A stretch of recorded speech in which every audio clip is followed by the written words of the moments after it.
Have you ever looked at a country and wonder what its name means? Like Canada. We all know the word Canada. If you don't, then learn more about countries. But what does Canada mean? Like, obviously, it's a country, but the word Canada itself. Like, if we're not putting Canada, we're not referring to Canada as any country, but just Canada. That may sound confusing, but like, basically, I'm asking, what is the meaning of Canada? Well, in this video, we are going to find the names of Canada, its territories and provinces to be exact. However, there are many Native American words in here that I cannot pronounce, so yeah, that's my warning. 3, 2, 1.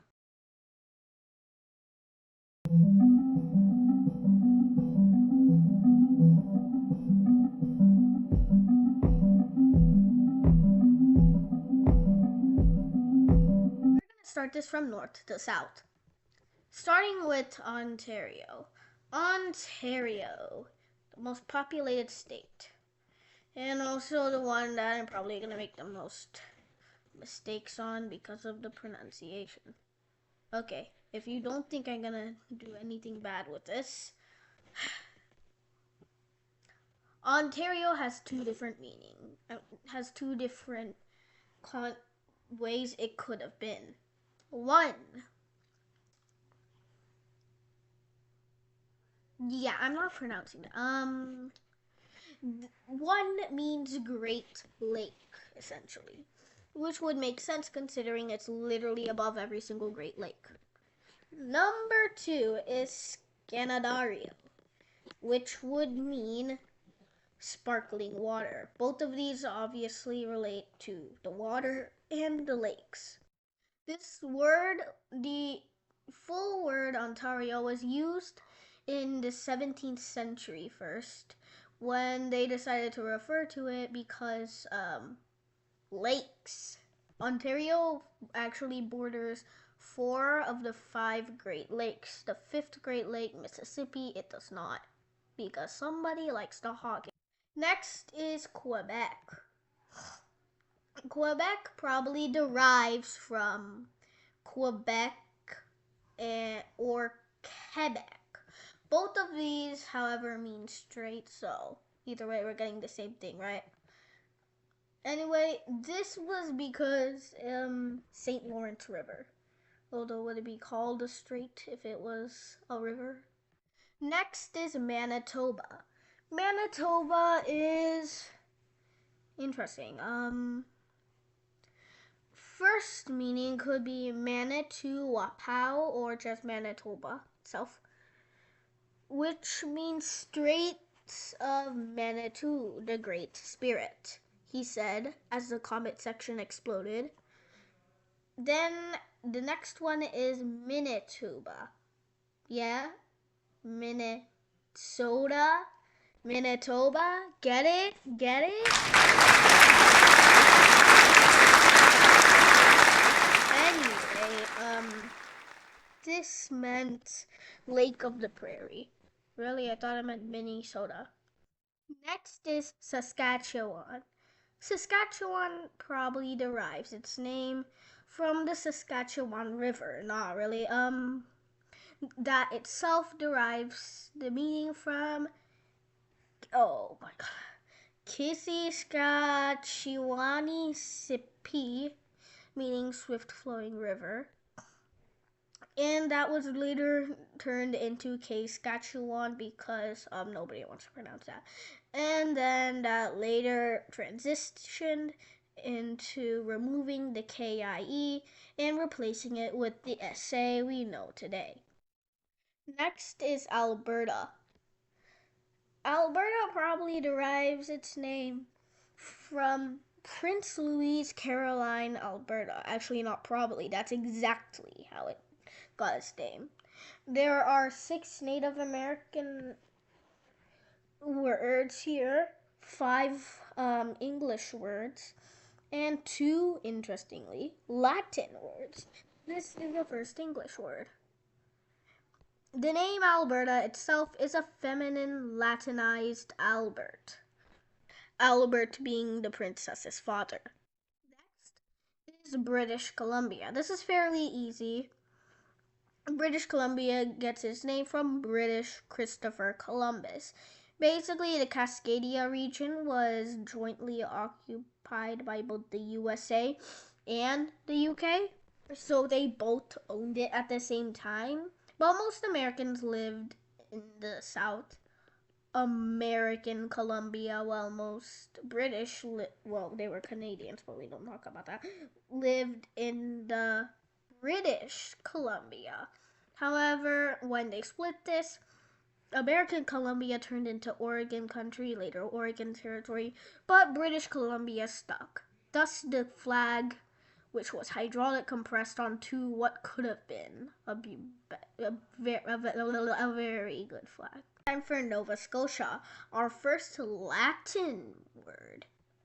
Nova Scotia basically is Latin for New Scotland, essentially. So that's probably the most likely, as this is basically an inverted Scottish flag with a British bear.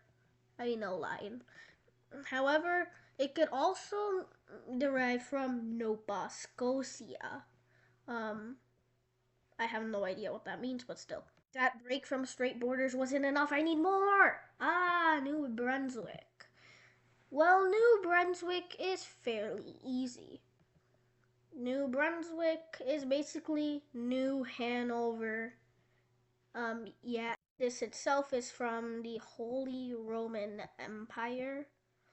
As you can see right here, this is the electorate of Hanover. Now, Hanover was actually owned by the British at some point, so it was country inside a country. I guess that's not surprising considering Austria had territory inside, but then they also had Hungary outside. Prussia had some parts inside, but outside. Yeah, it's kind of confusing. Oh, you also have Holstein and Schleswig. It's so confusing. See, this is why the Holy Roman Empire died, bro. Anyway, Hanover was also called Brunswick-Lüneburg. Wait, let me try my German accent. Let's see if that works. Brunswick-Lüneburg. Okay, yeah, that's too much. Yeah, that's the meaning. Yeah, it's not that hard. Well, I guess I classified this as an English meaning, but now that I think about it, it might also be a German meaning. Next is Prince Edward Island. Shockingly, this is an island named after Prince Edward. Moving on. Time for the most confusing of them all. Newfoundland and Labrador. Now, Newfoundland and Labrador is the second and last Latin part. It derives its name from Terra Nova, which meant new land. Sometimes Labrador was strapped at the end, which got us Labrador, and the reason we got Newfoundland was new land. Newfoundland. Get it? Labrador. Well, New Labrador. We never know when it come. Next, it's the Yukon. Well, it's the Yukon by the government, but I'm just gonna call it Yukon because the Yukon. I can't keep saying that. The Yukon is named after the Yukon River. The Yukon River itself after Chugaihan. I'm sorry, I probably butchered that pronunciation. Meaning white water river. I have no idea how Chugaihan became Yukon. Oh wait, no. Gaihan, Yukon. I see it now. I see it. Anyway, after this, we have another good boy flag, although they had a narwhal on it. I wish they used a narwhal. Anyway, this has the Northwest Territories. Shockingly, It is named after the Northwest Territories, which are the territories in the Northwest. Wow! But shouldn't the Yukon be named that? Because, like, the Yukon is Northwest? Like, huh? Like, Anyway, fun fact, the USA used to have a Northwest Territory. It was when they got independence and were still relatively small, only spanning until the Mississippi River. And it was basically the Great Lake area, but still it's cool. To make sure I don't bore you all, I'm going to show you the Native American version. This is Nunatsikwa, Inuit for beautiful land. Nunat is land, Sikwa is beautiful. Based on what I said earlier, 3 guesses on what Nunavut means. Ready? It means our land. This refers to, essentially, this is the most autonomous part of Canada. The Inuits basically rule this freely. It was made in 1999 after the Inuits started rebelling because they were part of the Northwest Territories, and the Northwest Territories was basically Canada's dumping ground for all the land it had left. So they wanted to self-govern themselves, and now they do. Anyway, that's it for this video. Thanks so much for watching, and I will see you next time for more map mark.